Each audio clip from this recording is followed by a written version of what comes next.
and then stick them in a book. Oh, don't touch me.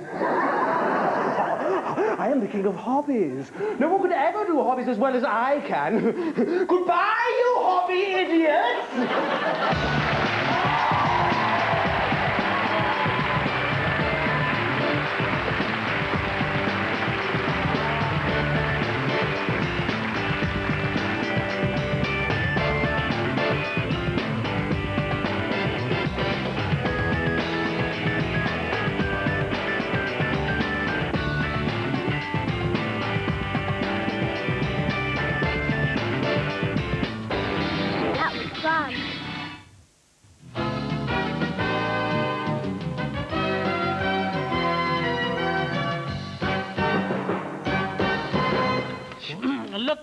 Look, Ian, I'm Ian Lewis.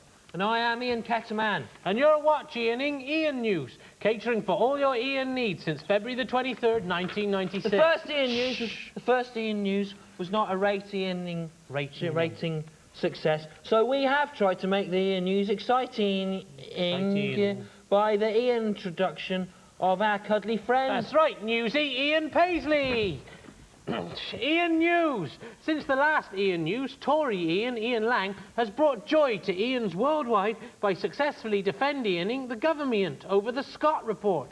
Irish loyalist Ian Paisley split the Ian vote by abstaining. Who cares about the Scott report? What about the Ian report? All right, carry on. And Ian Hartvin did all Ians proud this week by naming his firstborn Ian Hartvin. His wife Iana said, "I wouldn't mind but little Ian. He's a girl. He's a girl. Haha, he's a girl. Good Ian, Ian. That's the Ian News this week. Thank you to Newsy Ian Paisley. An interesting week. Ian, goodbye. Goodbye.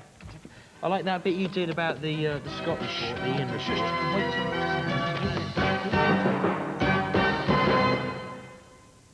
And fans of Lee and Herring's Fist of Fun can read the book, hear the audio collection and watch the video, available now from the BBC. Stay tuned for fragrant comedy in 45 minutes on BBC Two. The smell of Reeves and Mortimer will be drifting your way.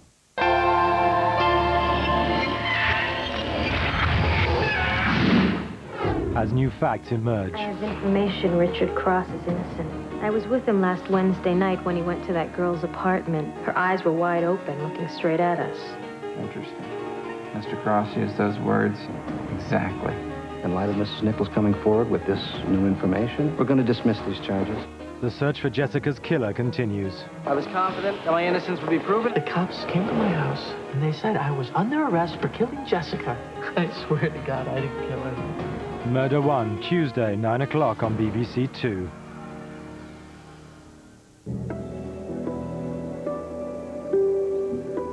In a couple of minutes on BBC Two Newsnight. Before that, a collage of snaps from the family album.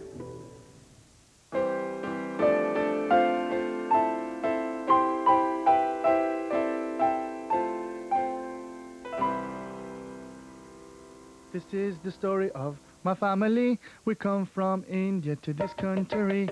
This is the story of my family. We come from India to this country. They land in a little town named Ely, but settle in London, Bethnal Green. We moved to Wales, the land of the leek. That's when my mommy and daddy make me. They make an ex-brother in Emma Loki. We have to move to Bristol just for he. This is the story of my family. We come from India to this country. My mommy and daddy them said to me, "Abhi dildar tu kar le shadi," so then fix me up with the monunkari. Why I never see a prettier gal than she? This is the story of my family. We come from India to this country. We make up the children Minunkari. One name a Jeevi, one a rupee. She go to the doctor, she give me a ring. Sit down, Dildarji, we're gonna have twins. This is the story of my family. We come from India to this country. We are disciples of Guru Nanak Dev Ji. I sing this song for all of we. I sing this song with RSVP. That's Chris, Raj, Judgy and me.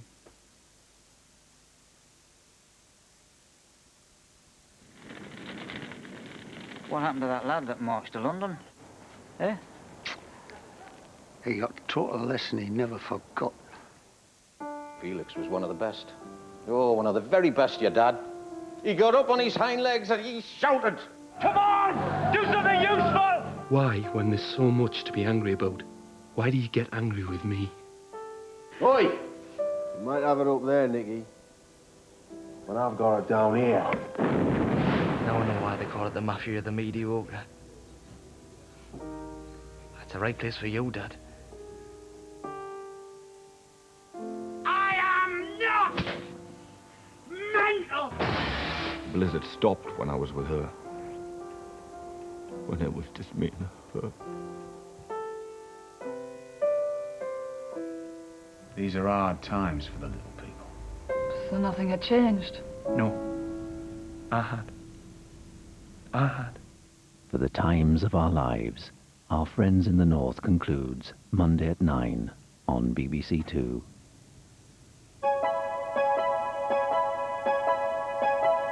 Now on BBC Two, Newsnight. The deep new hole in the ozone layer above Britain may have been largely caused by a widely used pesticide. But banning it could mean the food we eat would be full of bugs.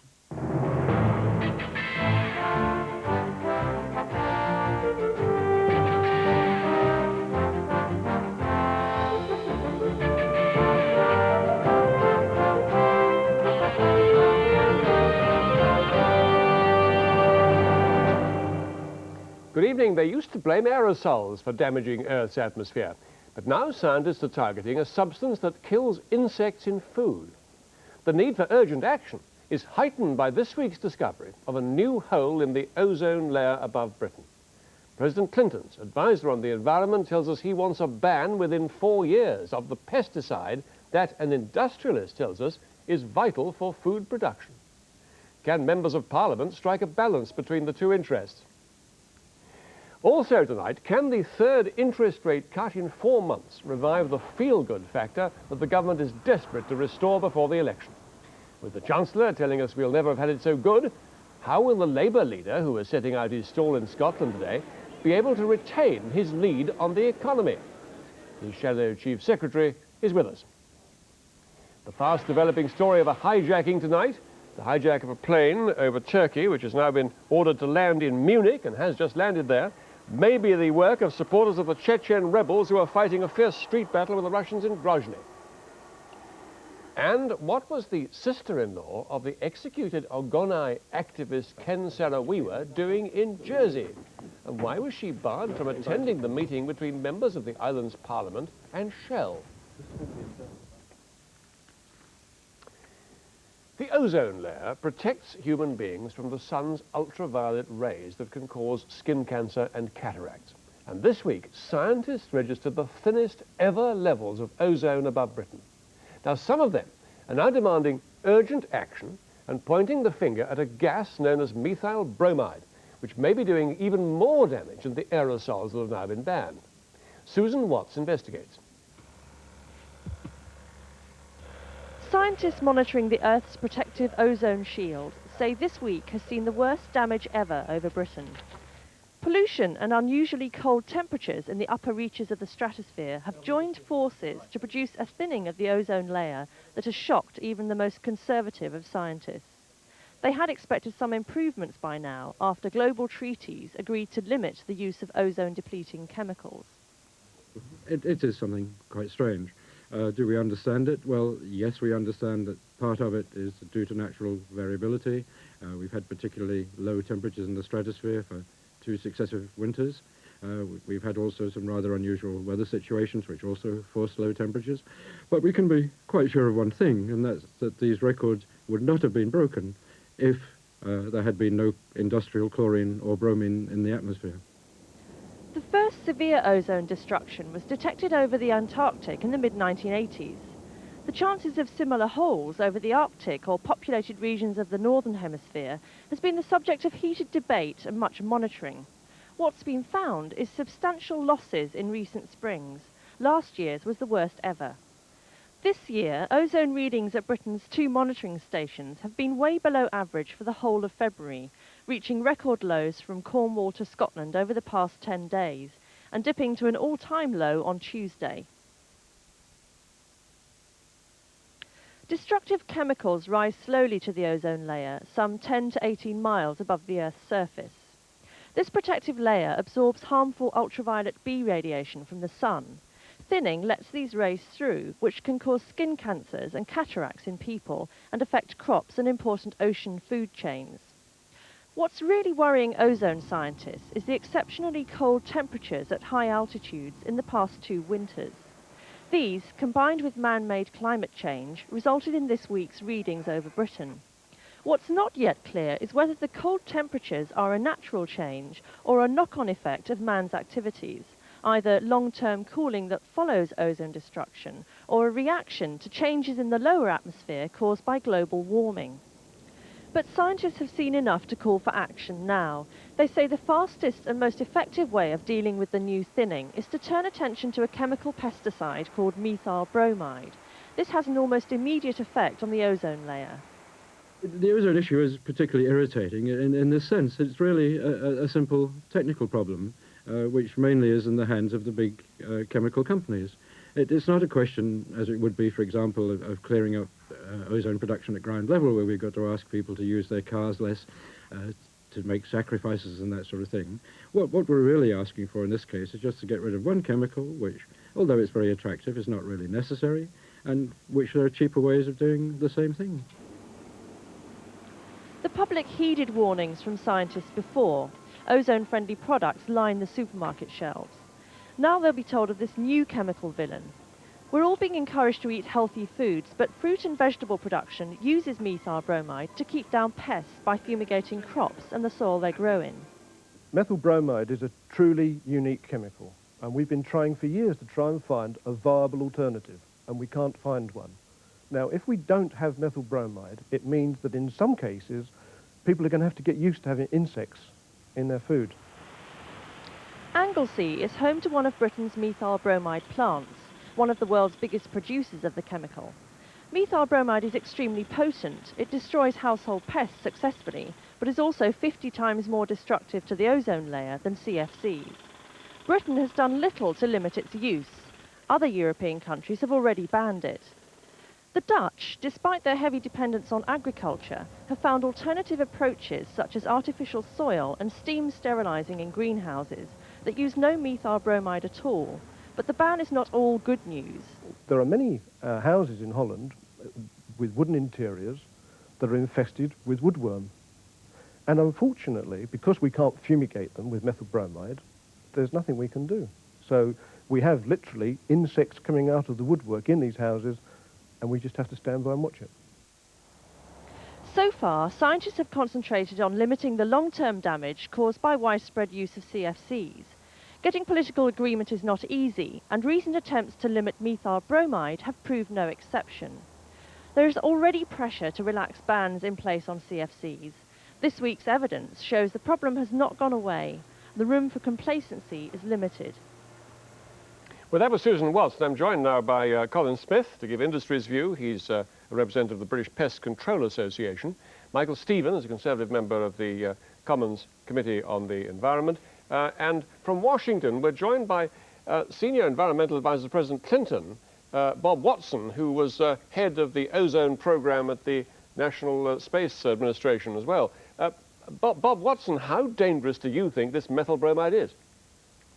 There's no question, as you've just heard, bromine is at least 50 times more dangerous in destroying ozone than chlorine. There's absolutely no doubt about it. Chlorine and bromine both destroy the Earth's ozone layer, and bromine's at least 50 times more effective than chlorine. So you've no doubt that some of the, possibly a lot of the damage that's being done to the ozone layer we discovered this week above Britain could have been done, or definitely has been done, by this methyl bromide? It would be a combination of the chlorine we've put in the atmosphere and the bromine. Probably 25% or so of the loss would have been due to the bromine and the rest due to chlorine. The two of them work synergistically, they play off each other, and so it's a question of both of them having an adverse effect on ozone above the Arctic and other regions of the Northern Hemisphere. Now, Colin Smith, looking at it from the point of view of industry, do you at least recognise that this stuff is dangerous? Oh yes, we accept that it's an ozone depleter, but I have to make the point that the pest control industry's usage of methyl bromide is tiny in comparison with other sources. That naturally occurring sources account for over 230,000 tonnes naturally occurring. For example, from burning trees in the Amazon area, using cars with leaded fuel, and the oceans themselves produce methyl bromide. Bob Watson, do you accept that? There are both natural sources, but they've been there forever. In other words, the ozone layer that's been here from prehistoric time has got used to the natural level of bromine. What we humans have done is increase the level of bromine in our atmosphere, and it's that increased level of bromine that's a threat to humankind. Okay, so in a word, what do you want to do about it? Well, the US government, of course, advocated in the last negotiations in Vienna that we should have a complete ban on methyl bromide by the year 2001. There may be a few exceptional cases, possibly for agriculture, where you have to have a special exemption. But our belief is that if we challenge industry to find solutions, solutions will be there. The whole Montreal Protocol has been based on technology forcing. That is to say, we protect the environment, industry comes up with solutions. Colin Smith, how about banning it? Well, I was a member of the United Nations Committee on finding technical alternatives to methyl bromide. Bob was a member with me. We spent 4 years debating the subject. After 4 years, we have not come up with a viable alternative. I fully accept there are alternatives in some circumstances, but there is a core where we are as yet unable to find an alternative, and that worries me. Yeah, well, if you can't get an alternative, what is the effect on food production? People are going to have to put up with pests in their food. What do you mean by that? Well, insects in their food, because we're going to have situations. You serious? I am. Every tomato you eat might have an insect in it. Not tomatoes, but look at the example for the houses in Holland. There's a real situation. There's a country, they've taken the step to ban methyl bromide. We've got situations now where we don't know what to do. Now look, don't get me wrong, I represent the industry. We would love to find a solution. Okay, Michael Stephen, you are faced with the problem of having to decide what to do about a thing like this. You're a parliamentarian. What sort of a dilemma does it pose, this conflict between industry and the environment? Well, in any democracy, there are a lot of votes in environmental issues, and whilst government must, of course, take all the advice we get from scientists immensely seriously, we must be very careful not to engage in knee-jerk reactions in order to grab votes. We don't want another egg scandal, which deprived very many thousands of people of their livelihood. Well, what are you going to do about it? I mean, how serious do you think this is? Should something be done, as Bob Watson suggested? The answer is we don't know yet. What I should be asking the government for is an assurance that we are seeking the best scientific advice that we can get, and that we are taking the appropriate action having considered that advice. Bob Watson, do you recognise that there could be no alternative to stopping, to using this methyl bromide stuff to stop insects crawling all over our veg? Well, we have to accept that actually all governments, all in the developed world, have already agreed to phase out methyl bromide by the year 2010. What are they going to use instead, though? What do you use instead? Well, this is the whole point. We believe that there are alternatives for most applications. As Colin Smith... There's a wide range of chemicals, basically. Germany and Holland, as you've heard, have managed, as far as food production is concerned, to get rid of methyl bromide. I think we need to work collectively together between industry, government, environmental organisations to carefully look at what the alternatives are. We clearly must not threaten food security. That would be a terrible mistake. We clearly must make sure that our buildings are structurally sound. But I think we need to continue to work together to look for the most aggressive ways forward to find solutions. We all do believe you can phase methyl bromide out. It's a question of how quick you can phase it out. If the Dutch and Germans can do it, why can't we? There are lots of complicated reasons why they have done it. We have to look at the thing on a global scale. The fact is they have done it. Why? How? Well, they have done it, but this is just the beginning of the game. The situation. Well, it's a useful beginning, isn't it? It is, but the problem is, I believe we're sitting on a time bomb. That's the problem. Michael Stephen, how do you? I mean, you heard this highly technical debate going on. What do you make of it? Well, how urgent do you think this is? I'm no scientist, but I think the Dutch did it because this chemical was being abused in Holland. It was actually getting into the water supply. But can I just say one thing, that we must be very careful not to get too carried away about man's ability to influence the forces of nature. We don't know whether ozone depletion is cyclical because we don't know what was happening 50 years ago, 100 years ago, 500 years ago. And a good volcano will push far more sulfur into the atmosphere than 1 million power stations. And a good forest fire will create more dioxins than thousands of man-made incinerators churning away all year. Yes, but if you are persuaded, you're shaking your head, Bob Watson. Just what were you going to say? There's no question there are natural variations in the ozone level. I take that completely. But there is also no doubt whatsoever human activities putting these long-lived chlorine and bromine chemicals into the atmosphere are destroying the ozone layer. Okay, Michael Stephen. Now, I mean, are you, if you asked for much more scientific evidence, if you were persuaded by the argument Bob Watson's put forward that this is a major environmental crisis that needs to be resolved, would you, as a parliamentarian, be ready to stand up to the industrial lobby and say, "I'm sorry, the buck stops here"? My committee, if satisfied on the scientific evidence, would have to weigh the damage to health against ozone depletion with the damage to health against having insects crawling all over our food. Thank you all very much indeed. Thank you, Bob Watson from Washington, for joining us too. Now, will today's further cut in interest rates, down by 0.25% to 6%, be enough to give a decisive kick to that elusive feel-good factor? The Chancellor of the Exchequer expressed his hope that consumers would soon begin to enjoy, as he put it, the fruits of Tory economic management. If this does lead to a revival of support for the government, it poses a challenge for Labour, whose leader Tony Blair was making a speech at his party's Scottish conference in Edinburgh today. As Gordon Brewer reports, it could change the balance of the debate on the economy in the run-up to the general election. Hi, good to see you. Tony Blair was in magisterial mode at today's Scottish Labour Party conference. The message, when it comes to running your country, you can't get safer than the would-be government of New Labour. Government is about hard choices. And only if we show ourselves capable of making them in opposition will we deserve to be elected to government. Reasons to be cheerful. Part 3. Reasons to be cheerful. 1, 2, 3.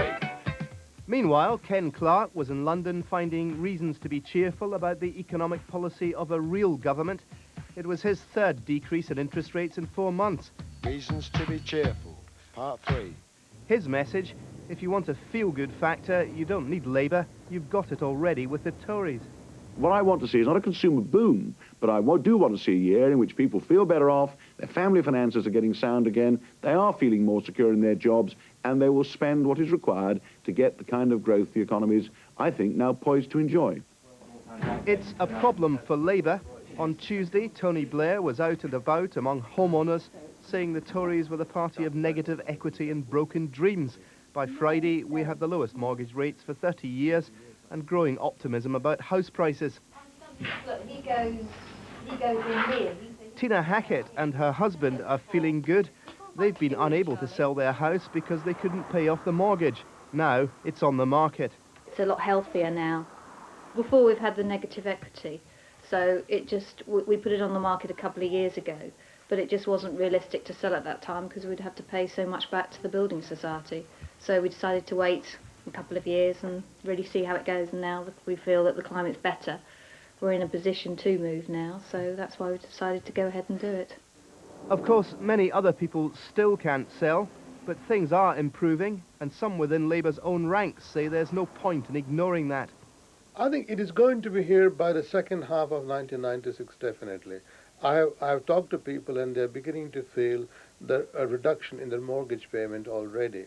And what happened today is going to increase that. We just have to be aware in the Labour Party that these things are happening and there's no good denying them. The government may be about to reap the benefit of a rather odd turnaround in its fortunes. Last year, it could justly claim it had produced something like the ideal recovery, low inflation and booming exports. Bad news on the face of it for Labour's Gordon Brown. But in fact, everyone hated the government for it. House prices stayed sluggish, and an export boom isn't half as much fun as the spending sprees of the 1980s. Now, though, economic growth may be slowing, but ironically, voters may start to like the government better. That's because this year they'll have more money in their pockets, and Labour could be put on the defensive. Reasons to be cheerful. Part 3. Last year's budget is one reason for consumers to be cheerful. The tax cuts from that will start to appear in pay packets from next month. And the government's Tessa savings accounts start to mature this year. Consumers can now spend some of the cash they've been saving. Add in the rebates which electricity companies are paying out, and you get the figures for the feel-good factor. Real personal disposable income, the cash in voters' pockets, actually fell in 1994, the year economic growth was highest, but could rise by 3% this year and over 3.5% next year. We've already seen cuts in mortgage rates. We have pay increases that look as if they're edging up, which will exceed the inflation rate, and we have tax cuts to come. For the first time in this recovery, we are actually looking at a tangible improvement in real living standards. Gordon Brown has been pouring cold water on all this. People are feeling more insecure at work, Labour says, and that insecurity might outweigh any of the benefits of rising incomes. And even if there is a feel-good factor, the government may not get the credit. The Tories can look to 1964 as an example. Discredited by the Profumo scandal, the government recovered on the strength of an economic boom and came within a whisker of winning the election. Labour, on the other hand, can look to Bill Clinton's last campaign. By sticking to his accusation that George Bush had broken his promises on taxes, he fended off a Republican assault and won the day. But analysts are unsure which is the better model for Britain in 1996. We've got the feeling of job insecurity, that the flexible job market, which the government is so proud of, is delivering insecurity into people's homes, and they feel very edgy. They don't feel good about their prospects for the future. Secondly, there was the ERM crash and all that that brought with it, and that was closely followed by tax increases from a party that promised tax cuts, and that seems to have created a problem. And thirdly, there's a general aura of sleaze, incompetence, banana skins and so on, that this isn't a government to be trusted, and the government's got to deal with that. And that combination of factors is completely new. It's new territory. No one knows where it's going. But some within Labour are now saying not. It's the economy, stupid. But if it's the economy, change the subject. Yes, I think basically we have to shift our attack on to issues like constitutional reform, law and order, sleaze, Scott report, etc. All I'm saying is the economy is going to look very good. First one combination, okay. An estate agent was showing someone round Tina Hackett's house this afternoon. It was with its economic policy that Labour was hoping to woo people like her. That task may be becoming steadily more difficult.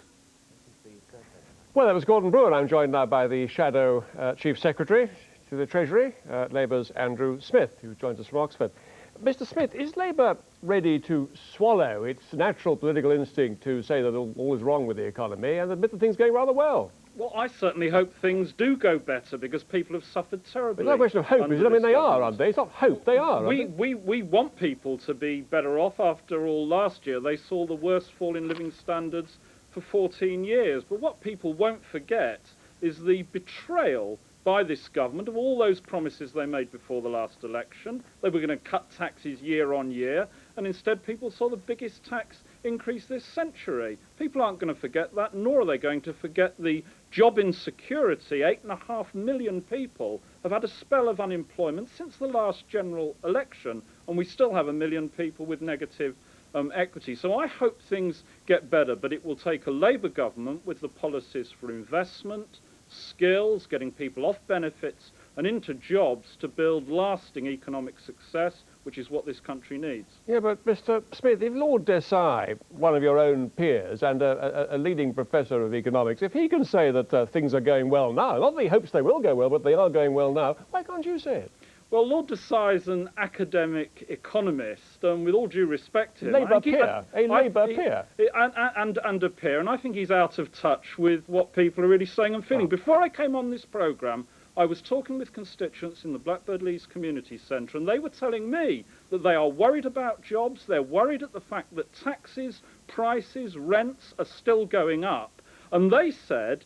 Don't let them forget, those Conservatives made all those promises before the last election, and look what happened afterwards. And of course they'll try and do the same next time. But Mr. Smith, the trouble is, you know, you can attack the Tories for housing, but we have the lowest mortgage rates in 30 years. You can attack the Tories for putting up taxes, but people now will be very soon aware that taxes are coming down again. Well, of course, even with the tax cuts, they're still going to be £670 a year worse off than they were at the last election, when the Conservatives promised tax cuts year on year. Is that what people remember, or is it the fact that they're £3, they're going to be £3 a week better off this April than they were before last November? Well, of course, even that £3 would be eaten away by the council tax increases coming through, prescription charges going up, fuel duty going up, rents going up.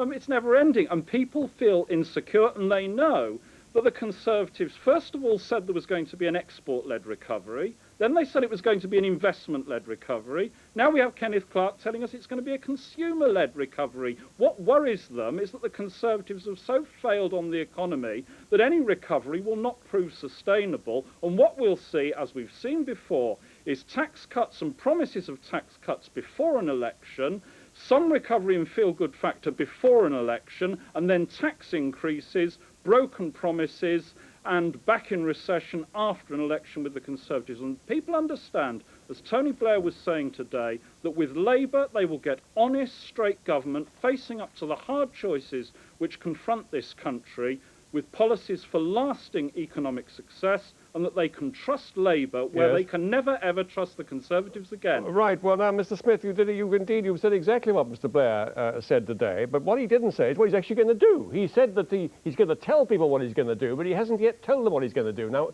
are you, for example, going to give us your detailed tax plans well before the next election? We shall set out our tax plans in our election manifesto when we know the economic circumstances in which we're going to keep our promises. We're not like the Conservatives. We're not making promises that we couldn't keep. We will only make promises when we know we can keep them. But we have been spelling out our policies for investment, for skills, for getting people off benefits and into jobs. We've set out a range of ways for young people and for the long-term unemployed, for others in unemployment, to get them into work. And that's the fundamental thing this country has to see. Thank you. An end to the 20 billion cost of unemployment. Thank you very much, Andrew Smith. Thanks for joining us. Well, in a moment, how a potential Shell oil boycott is ruffling the comfortable tranquility of Jersey. But first, some of today's other stories.